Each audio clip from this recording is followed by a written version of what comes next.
નમસ્કાર મિત્રો, ગગન ઓનલાઈન એકેડમીમાં આપનું હાર્દિક સ્વાગત છે। મિત્રો, ગઈ વખત મેં ધોરણ 10ની પેપર સ્ટાઇલ અંગે ચર્ચા કરેલી। 2020 અને 21માં જે આપણે કોવિડ-19ની સિચ્યુએશનને કારણે 70% કોર્સ પૂછવાનો છે, એના આધારે આખી પેપર સ્કીમ થોડીક ચેન્જ કરવામાં આવેલી, એ આપણે જોઈ લઈએ। હવે એ જે પેપર સ્કીમ હતી એના નીચે આપણે એક મોડ્યુલ પેપર આપેલું, એ આપણે અહીંયા ચર્ચા કરવાના છીએ। આપણે દર વખતે એક વિભાગની ચર્ચા કરીશું, કારણ કે બધું કરવા જઈશું ચર્ચા તો ખાસો લાંબો વિડીયો બનશે અને થોડો કંટાળાજનક લાગે। એના કરતાં આપણે શું કરીશું, વિભાગ પ્રમાણે ચર્ચા કરીશું। તો આપણે અત્યારે વિભાગ એ તમારી સમક્ષ લઈને આવેલો છું। તો આપણે ધોરણ 10ના વિભાગ એની ચર્ચા કરીએ, ગણિતના પ્રશ્નપત્રની। તો મિત્રો, અહીંયા જોઈ શકીએ છીએ આપણને અહીંયા પ્રશ્ન એવો કીધેલો છે કે નીચેના પ્રશ્નોના એટલે કે નીચેના વિધાનો છે એના ખરા છે કે ખોટા તે જણાવવાના છે આપણે। હવે જો પરીક્ષાની અંદર માત્ર મિત્રો ખરું કે ખોટાની સાઇન કરીને આપણે લખવાનું છે, પરંતુ આપણને ખબર કઈ રીતે પડે કે ખરું છે કે ખોટું છે? કેલ્ક્યુલેશન કરીશું તો ખબર પડશે ને। તો આ જે કારણ છે મેં તમને બતાવેલા છે, તમે રફ કામમાં પણ કરી શકો છો અને જ્યાં આ રીતે તમે ગણતરી કરો ત્યાં પણ કારણ બતાવી શકો, જેથી તમારા જે શિક્ષક જે પેપર તપાસે એના ઉપર સારી ઇમ્પેક્ટ પડે છે, અસર પડે છે। તો જો 20 એટલે 2 દુ 4 પંચા 20 બરાબર છે, એટલે 2 ની 2 ઘાત ને 5, 30 એટલે 2 તરી 6 પંચા 30। તો મિત્રો, અહીંયા જોઈ શકીએ છીએ કે આપણને બંનેમાં સરખા એક વખત 2 મળે છે અને એક વખત 5 મળે છે, એટલે 2 ગુણ્યા 5 એટલે ગુસા 10 આવે। બીજી રીત પણ છે કે બંનેમાં ગુરુત્તમ સામાન્ય આવે, એટલે કે બંનેમાં સામાન્ય જે છે સરખું શું છે, 2 અને 5 છે, અને એની નાનામાં નાની ઘાત લેવાની, એટલે 2ની 1 ઘાત આવે અને 5ની પણ 1 ઘાત આવે, એટલે આપણને 2 પંચા 10 આપણને ગુસા મળે। પરંતુ મિત્રો, અહીંયા ગુસા કેટલો આપેલો છે? 1 આપેલો છે, માટે વિધાન અહીંયા શું થશે? ખોટું, એટલે આપણે ખોટાની નિશાની કરીશું જવાબમાં। ત્યારબાદ બીજા પ્રશ્નની ચર્ચા કરીએ। બીજો પ્રશ્ન જે છે એમાં આપણને એ રીતે આપેલું છે કે આપણને આપેલી છે x નો ઘન માઇનસ x ને વાસ્તવિક શૂન્ય કેટલા છે? 3 છે। તો આ વિધાન સાચું છે કે ખોટું, આપણે એની ચર્ચા કરીશું। તો જો વિધાન સાચું છે, મેં લખી તો નાખ્યું છે, પરંતુ કઈ રીતે? તો જો p ઓફ x બરાબર 0 છે, બરાબર છે, તો સ્વાભાવિક છે જ્યારે શૂન્ય શોધવાના હોય ને મિત્રો, ત્યારે આપણે જે પદાવલી છે ને એની વેલ્યુ 0 લઈ લેવાની, એટલે શું થશે? x ઘન માઇનસ x બરાબર 0 થશે। આ બંનેમાંથી x સામાન્ય નીકળે તો રહેશે શું? કૌંસમાં પહેલા પદમાં x ની 2 ઘાત અને બીજામાં કંઈ ના વધે, એટલે સબકા માલિક 1, એટલે કે x² માઇનસ 1 બરાબર 0। હવે તમે જોઈ શકો છો કે xના x લખ્યા છે, x² માઇનસ 1ના 2 હવે પડે x માઇનસ 1 અને x પ્લસ 1। તો અહીં આપણે x બરાબર 0 લખીશું, x માઇનસ 1 બરાબર 0 લખીશું અને x પ્લસ 1 બરાબર 0 લખીશું। આટલું કર્યા પછી પહેલો ઓપ્શન તો આપણને મળી ગયો, ભાઈ પહેલો જવાબ મળી ગયો x બરાબર 0। બીજો આ માઇનસ 1 સામે એટલે પ્લસ 1 થશે, એટલે x બરાબર પ્લસ 1 થશે, અને પ્લસ 1 સામે જશે એટલે માઇનસ 1 થશે। એટલે આપણને કેટલા શૂન્ય મળ્યા મિત્રો? અહીંયા 3। એટલે આપણો જે પ્રશ્ન જે છે એ પ્રમાણે જોવા જઈએ, એટલે કે સાચું છે ખોટું, તો આપણે એમાં નિશાની શું કહીશું? સાચાની। એટલે બીજો જે પ્રશ્ન છે, બીજો ખરા ખોટામાં સાચું આવશે। પછીનો પ્રશ્ન જોઈએ મિત્રો આપણે, કે ત્રીજા પ્રશ્નની અંદર આપણને એવું કીધું છે કે 5x બરાબર 2 કૌંસમાં y માઇનસ 1, બે અંદર ગુણી નાખીએ। હવે ગુણીએ કે ના ગુણીએ એનાથી કોઈ ફરક નહીં પડતો, આપણે x અને y જે ચલ છે ને એ જોવાના। આપણા જે ચલ છે તો 2 ચલ છે એટલે દ્વિચલ છે, અને બંનેની ઘાત 1 1 છે એટલે સુરેખ છે। એટલે જો એ મેં લખ્યું છે કે 2 ચલ છે અને બંનેની ઘાત 1 છે, માટે શું છે? દ્વિચલ સુરેખ સમીકરણ છે। પણ અહીંયા નથી લખ્યું છે, માટે વિધાન ખોટું આવશે। આ ખરેખરમાં દ્વિચલ સુરેખ સમીકરણ છે, એટલે આ તમને સમજણ ના પડે, તમે અડપ ઝડપમાં સાચું લખીને જ ભાઈ આ તો સમીકરણ છે, પણ આપણે પાછળ તો નથી લખ્યું છે, એટલે આપણે ખાસ ધ્યાન રાખવાનું છે। આ નથી જે છે આપણને ઉલ્લુ બનાવવા માટે મૂકવામાં આવેલું છે, એટલે આપણે એ સમજવાનું છે। આગળ વધીએ, પછીનો ચોથો પ્રશ્ન જોઈએ। તો પછીનો ચોથો પ્રશ્ન એ રીતે છે મિત્રો કે દ્વિઘાત સમીકરણ ax² plus bx plus c = 0, જ્યાં a 0 નથી, આ શરત છે, અને abc વાસ્તવિક સંખ્યાઓ છે। તો આ સમીકરણનો વિવેચક શોધવાનું સૂત્ર d બરાબર b² પ્લસ 4ac છે, ખોટું।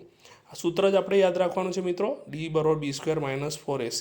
ધ્યાન રાખજો મિત્રો કે d બરાબર b² માઇનસ 4ac જે દાખલા છે આવે છે, એટલે તમને સમીકરણ ઉપરથી સરખામણી કરતાં આવડવી જોઈએ કે abc શું છે, અને એ કર્યા પછી આપણે સૂત્રમાં મૂકીએ તો આપણને વિવેચકની કિંમત મળી જાય। આગળ વધીએ, નીચેના વિધાનો સાચા બને તે રીતે આપણે ખાલી જગ્યા પૂરવાની. તો ખાલી જગ્યા જવાબો સાચા બને એ રીતે ખાલી જગ્યા પૂરવાની, તો ગણતરી વગર તો તમને ખબર નથી પડવાની. તો અહીંયા જુઓ શું કરવામાં આવેલું છે. ગુસા કીધેલો છે 122 અને 20. તો 122 એટલે 61 દુ 122 અને 20 એટલે 2 દુ 4 25 એટલે 2 ની 2 ઘાત અને 5. પરંતુ મેં તમને હમણાં જ કીધેલું કે જ્યારે આપણને ગુસા શોધવાનું કહે તો બંનેમાં સરખું જે છે ને એ લઈએ છીએ. એટલે બંનેમાં સરખું માત્ર 2 છે એટલે ગુસા કેટલા આવશે 2. એટલે એ આપણા જોડે 2 4 6 8 2 4 6 છે તો ઓપ્શનમાં આવશે 2. તો આપણે ખાલી જગ્યામાં 2 લખીશું. તો આ રીતે પણ લખી શકાય, જવાબ કરીને 2. પ્રશ્ન લખીએ, જવાબ અને કારણ તમે આ રીતે પણ લખી શકો, જેથી તમારી ઇમ્પ્રેશન સારી પડે શિક્ષક ઉપર પેપર તપાસવામાં આવે ત્યારે. પછી જો છઠ્ઠો પ્રશ્ન છે સમીકરણ x/2 -y/3 બરોબર 5 ને પ્રમાણિત સ્વરૂપે ખાલી જગ્યા લખી શકાય.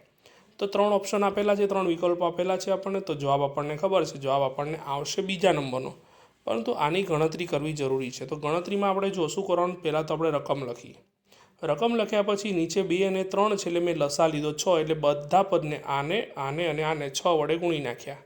હવે 6 વડે ગુણી નાખ્યા તો જો 2 તરી 6 એટલે અહીંયા શું વધશે 3x, 3 દુ 6 એટલે આવશે 2y અને 6 પંચા 30. આ 30 સામે જશે એટલે માઇનસ થશે એટલે 3x - 2y - 30 બરોબર 0.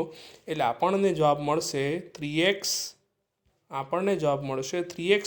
2y - 30 બરોબર 0, જે આપણે પ્રમાણિત સ્વરૂપે લખ્યું. એટલે આપણો જવાબ આવશે બીજા નંબરનો. તો જો મેં કેવી રીતે લખ્યું છે તમે જોઈ શકો છો કે જવાબ કરીને 3x - 2y - 30 લખી શકો, તો ખાલી જગ્યા પૂરીને પણ લખી શકો અને કારણ પણ બતાવો તો બેસ્ટ. બરાબર છે. આ મેં બને ત્યાં સુધી બોર્ડની પદ્ધતિ પ્રમાણે લખવાનો પ્રયત્ન કર્યો, જેથી તમને ખબર પડે કે આ રીતે લખી શકાય. હવે જુઓ, વિવેચકનું મૂલ્ય ધન હોય તો દ્વિઘાત સમીકરણને 2 ભિન્ન અને વાસ્તવિક ઉકેલ મળે. તો ધન હોવું જોઈએ, બરાબર, યાદ રાખો. શૂન્ય હોય તો દ્વિઘાત સમીકરણને 2 ઉકેલ તો મળશે, વાસ્તવિક તો મળશે, પણ સમાન મળશે. ક્યારે? જ્યારે 0 હશે ત્યારે. ઋણ હશે ત્યારે વાસ્તવિક ઉકેલ બનતો નથી. એટલે કે ઉકેલ ન મળી શકે આ કન્ડિશનમાં. આમ મળે ખરી પણ વાસ્તવિક ઉકેલ શક્ય નથી એનો, બરાબર છે. અને જ્યારે ટૂંકમાં ધન, શૂન્ય અને ઋણ, આપણે 3 વસ્તુ આપણે યાદ રાખવાની છે. તો અહીંયા જવાબ આવશે ધન. તો જ 2 ભિન્ન અને વાસ્તવિક ઉકેલ મળે. 8મું જુઓ. 8માની અંદર એવું કીધેલું છે કે સમાંતર શ્રેણીનું nમું પદ શોધવાનું સૂત્ર. જો તમને બધા ચેપ્ટરના સૂત્ર આવડો છે મિત્રો, તો એનું સૂત્ર શું થશે? તો an = a + n - 1 × d. પછી બધા ત્રિકોણો, બધા ખાલી જગ્યા ત્રિકોણો શું થાય છે? સમરૂપ છે, ખાસ ધ્યાન રાખજો. તો સમબાજુ ત્રિકોણ બધા શું છે? સમરૂપ છે. બરાબર છે, ખાસ ધ્યાન રાખજો. કેમ કે બાજુઓનો ગુણોત્તર દર વખતે સરખો મળશે આપણને. બરાબર છે. આગળ વધીએ. પછીનો પ્રશ્ન છે બિંદુ -4 - 6નું x અક્ષથી લંબ અંતર ખાલી જગ્યા. જો ધ્યાન રાખો, જ્યારે તમને x અક્ષથી લંબ અંતર કહે તો તમારે માનાંક y m લેવાનો, અને y અક્ષથી લંબ અંતર કહે તો તમારે માનાંક x m લેવાનો. તો એ મિત્રો જુઓ, આપણી જોડે y m શું છે? -6 છે. પણ મેં માનાંક કેમ લખ્યા? કારણ કે અંતર છે, અને અંતર હંમેશા કેવું હોય? ધન હોય. એટલે આપણે માનાંક લેવું પડે, એટલે એનું મૂલ્ય લેવાનું છે. તો -6નું માનાંક વેલ્યુ શું થશે? 6 થશે. તો આપણો જવાબ શું આવશે? 6. એના પછીનો વિભાગ એવો છે મિત્રો કે નીચેના પ્રશ્નના એક વાક્ય શબ્દ કે આંકડામાં આપણે ઉત્તર આપવાનો છે. તો જો અહીંયા આપણા જોડે સમીકરણ આપવામાં આવેલું છે 11મા પ્રશ્નમાં. 6x² - 13x + m = 0 ના બીજ પરસ્પર વ્યસ્ત હોય તો એમનું મૂલ્ય શોધો. તો જો મિત્રો અહીંયા આનામાં a બરોબર શું છે? 6 છે, b બરોબર -13 છે, અને c બરોબર શું છે? m છે. ઓકે. હવે ખાસ યાદ રાખજો મિત્રો, બીજ પરસ્પર વ્યસ્ત હોય એના માટેનું આપણા જોડે સમીકરણ એવું છે કે a અને c સરખા થાય. આપણે યાદ રાખી લેવાનું છે. બરાબર છે. જ્યારે બીજ પરસ્પર વ્યસ્ત હોય ત્યારે આપણે એ બરોબર શું આવશે? c આવશે. બરાબર છે. અને જ્યારે બીજ પરસ્પર વિરોધી હશે ત્યારે આપણે b બરોબર શું લઈશું? 0 લઈશું. બરાબર છે.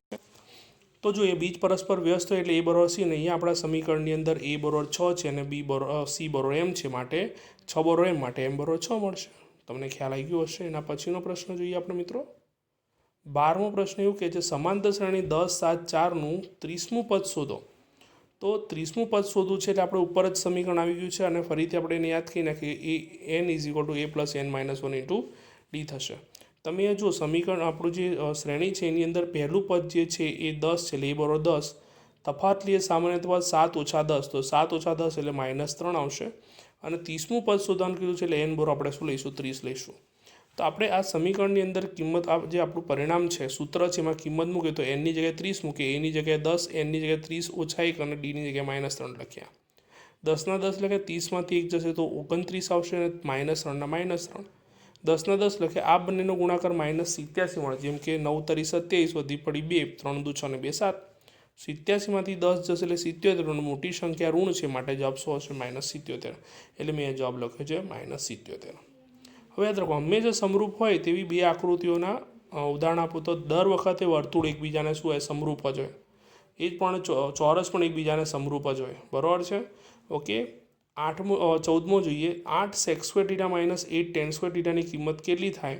તો એ 8 થશે, કારણ કે જુઓ ગણતરી કરીને લખેલું છે આપણે 8 tan² sec² θ - 8 tan² θ, 8 કોમન નીકળે તો sec² θ - tan² θ, પણ આ નિત્યસમ છે, નિત્યસમની કિંમત 1 થાય માટે 8 × 1 એટલે જવાબ શું મળે? 8 મળે. સમજણ પડી? કદાચ તમારા બધા ચેપ્ટરો ન ચાલ્યા હોય તો ફક્ત અત્યારે આટલું યાદ રાખી લેજો, બરાબર. જ્યારે ચેપ્ટર ચાલશે ત્યારે તમને ખ્યાલ આવી જશે. આગળ જો મિત્રો કે વર્તુળને વધુમાં વધુ કેટલા સમાંતર સ્પર્શક મળે? તો જો દાખલે કે આ વર્તુળ છે, બરાબર છે, તો એને સમાંતર સ્પર્શકો આ અને આ, તો આ પ્રમાણે બે સમાંતર સ્પર્શકો મળી શકે. તો વધુમાં વધુ એક જીવા કાં તો વ્યાસ ઉપરથી બે સમાંતર સ્પર્શક મળી શકે, બરાબર છે. બાકી બીજી કોઈ કન્ડિશનમાં સ્પર્શકો વધારે મળી શકે નહીં. એટલે કે જ્યારે એક જ લાઈન પ્રમાણે તમે સ્પર્શક દોરો તોની વાત છે, બરાબર છે. એ જ પ્રમાણે પછીનો પ્રશ્ન એવો છે કે જેમાં બે અંત્યબિંદુઓ તેની અનુરૂપ જીવામાં સંપાતી હોય છે એવી છેદિકાનો વિશિષ્ટ કિસ્સો એટલે શું? તેને વર્તુળનો સ્પર્શક કહે. જો મિત્રો તમને સમજાવું, હવે દાખલા તરીકે આ વર્તુળ છે, બરાબર છે. હવે પેલી જીવા છે, બરાબર છે. હવે આ બિંદુ એ છે અને આ બિંદુ બી છે, બરાબર, બી છે. હવે આ જીવા ધીરે ધીરે નજીક આવે છે, તો બંને આ પહેલાં બી ડેશ થયું, પછી બી ડબલ ડેશ થયું, પછી બી ટ્રિપલ ડેશ થયું, અને પછી આ એ અને બી 4 ટાઈમ ડેશ જે છે ભેગા થઈ ગયા. તો આ બંને એકબીજા ઉપર સંપાતી હતી કે એકબીજા ઉપર આવી ગયા. તો આ બિંદુ જે છે એમાંથી પસાર થતી રેખા, હવે એક બિંદુમાંથી પસાર થતી રેખા, એને તો આપણે શું કહીએ છીએ? સ્પર્શક કહીએ છીએ. એટલે આપણો જવાબ શું આવશે? વર્તુળનો સ્પર્શક. બરાબર છે મિત્રો, ખ્યાલ આવ્યો? આગળ વધી એના પછીના પ્રશ્નની ચર્ચા કરીએ. એના પછીનો પ્રશ્ન એવો છે કે નીચેનું પ્રત્યેક વિધાન સાચું બને તે રીતે યોગ્ય વિકલ્પ પસંદ કરીને ઉત્તર આપો. તો જો પહેલો જે છે 1 - tan² 45 / 1 + tan² 45. આના માટે મિત્રો કોષ્ટક આવડવું જરૂરી છે. તમારે યાદ રાખવાનું છે કે tan 45ની કિંમત 1 થાય હંમેશા. તો અહીં તમે જોઈ શકો છો કે હું ગણતરી કરું છું, એમાં 1 લખ્યા, પછી -tan² છે એટલે 1નો વર્ગ લખ્યો, બરાબર, છેદમાં 1 + 1નો વર્ગ લખ્યો. તો 1નો વર્ગ 1 થશે, 1નો વર્ગ 1 થશે, એટલે 1 - 1 અને 1 + 1, બરાબર છે. એટલે અહીં તમે જોવા જો તો ઉપર 0 થશે અને નીચે તો 2, તો 0 ની છેદમાં કંઈ પણ જવાબ શું મળે? લાડવો જ મળે, બરાબર છે. એટલે આપણો જવાબ શું આવશે? 0. એટલે વિકલ્પ અહીંયા કયો આવશે મિત્રો? બી. ખાસ યાદ રાખજો, એ આપણે જ્યારે જવાબ લખીશું ત્યારે ગણતરી નીચે લખીશું અને જવાબ માટેની જગ્યા છોડીશું, ગણતરી કહીશું, જે જવાબ આવશે એ પ્રમાણે વિકલ્પ નંબર લખીને કરીશું. તો એના પછીનો પ્રશ્ન છે કે વૃત્તાંશ ખૂણો એટલે કે કેન્દ્ર આગળ રચાતો ખૂણો P હોય તો વૃત્તાંશનું ક્ષેત્રફળ શોધો. તો જો આપણું સૂત્ર πr² θ / 360 છે. શું છે? πr² θ / 360 છે. આપણને ત્રિજ્યા કેપિટલ આપવામાં આવી છે, એટલે પાઈની આરની જગ્યાએ કેપિટલ R લખ્યા, અને ખૂણો P સ્મોલ છે, એ ભૂલ છે છપવામાં, તો P સ્મોલ લખ્યો, બરાબર છે. છેદમાં શું હશે? 360. એટલે πr² P છેદમાં 360 આવશે. એટલે આપણો જવાબ કયો આવશે? બી વિકલ્પ આવશે. તો મેં લખેલું છે θ = P લઈશું અને R = કેપિટલ R લઈશું. તો આપણું સૂત્ર એ = πr² θ ની જગ્યાએ P લખ્યા, આરની જગ્યાએ કેપિટલ R લખ્યા, છેદમાં 360. ત્યારબાદ મિત્રો જોઈએ આપણો પ્રશ્ન નંબર 19. એમાં એવું કીધેલું છે કે 5 રૂપિયાનો સિક્કો, 5 રૂપિયાનો જે સિક્કો છે એનું ઘનફળ શોધવાનું સૂત્ર કયું છે? તો જો જરાક સિક્કો મેં બાજુમાં દોરેલો છે, જો આ સિક્કાને સાઈડમાંથી જોવામાં આવે તો નળાકાર જેવો દેખાય છે. એટલે 5 રૂપિયાનો સિક્કો જે છે નળાકાર જેવો દેખાય છે, એટલે 5 રૂપિયાનું સિક્કાનું ઘનફળ એટલે નળાકારનું જ ઘનફળ થાય. અને આ ચેપ્ટર હજુ ચાલ્યું નહીં હોય તમારા મિત્રો, આજે 18મો અને 19મો પ્રશ્ન છે એ સૂત્ર આધારિત જ છે. જો વિચાર કરો સૂત્ર આવડે તો તમને બધું આવડે, તો સૂત્ર ખાસ તૈયાર કરજો મિત્રો. તો 18મો ચાલ્યો નથી પણ મેં તમને સૂત્ર કહી દીધું. 19મો પણ નથી ચાલ્યો પણ તમે આ બધું ભણતા આવ્યા છો, તમારા માટે ઘનફળ કંઈક નવું નથી.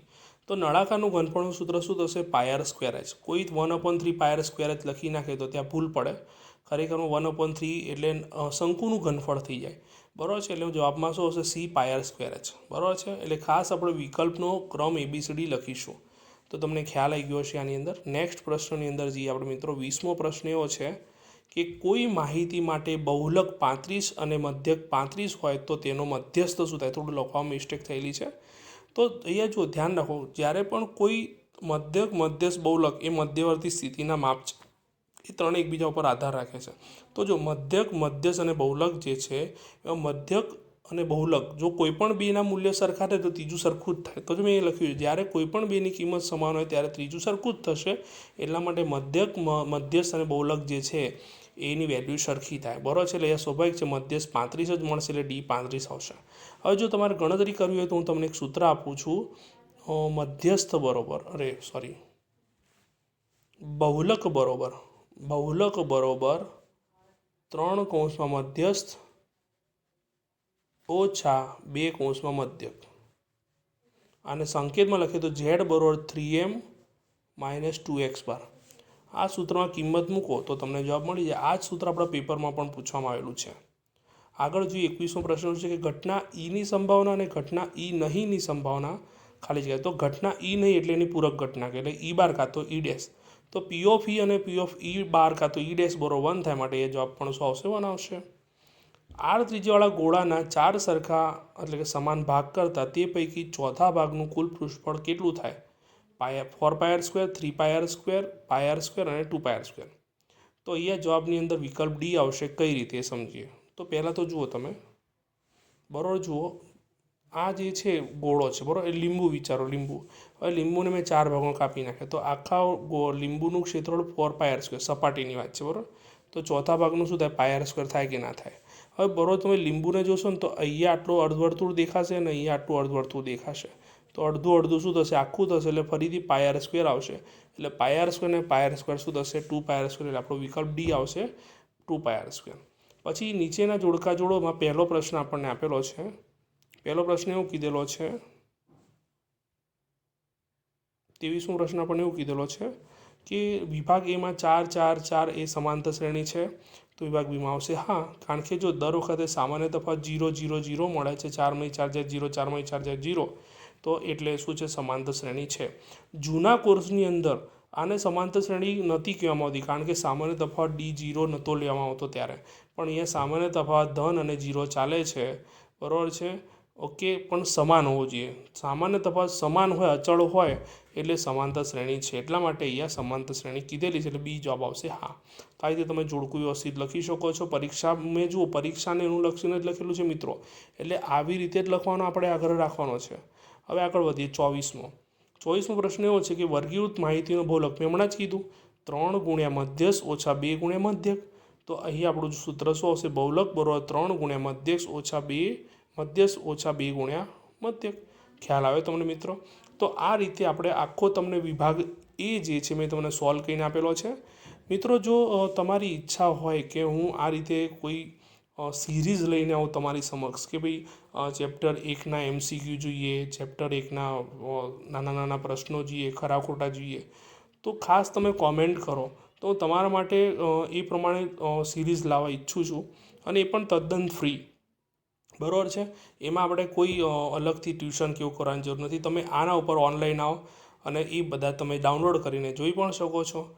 તો હું તમારા માટે તૈયારી કરવા માટે તમને પૂરેપૂરી 100% આપવા માગું છું. તમે ફક્ત તૈયારી દાખવો અને તમે મહેનત કરો તો આનાથી પણ મસ્ત રીતના પ્રશ્નો તમારી સમક્ષ લાવી બતાવીશ અને એને સોલ્વ કરીશું આપણે. તો તમને પણ મજા આવશે. તો ત્યાં સુધી આપણે અહીંયા રજા લઈશું. અને બધાને ફરીથી એકવાર કહી દઉં કે આપણું જે ગગન ઓનલાઈન જે એકેડમી છે એની જે યુટ્યુબ ચેનલ છે એને સબસ્ક્રાઈબ કરો, શેર કરો, લાઇક કરો, કોમેન્ટ કરો. અને બસ બીજું આગળ મહેનત કરતા રહો. તમારા ધોરણ 10નું અગત્યનું વર્ષ છે. તમે નસીબદાર છો કે તમારા માટે આ જે પેપર સ્કીમ છે બહુ સરળ કરવામાં આવી છે. તો ત્યાં સુધી બધાને all the best of luck. સરસ રીતે તૈયારી કરજો. આપણે અહીંયા વિરામ લઈશું. બાય બાય, જય Shri Krishna. Have a good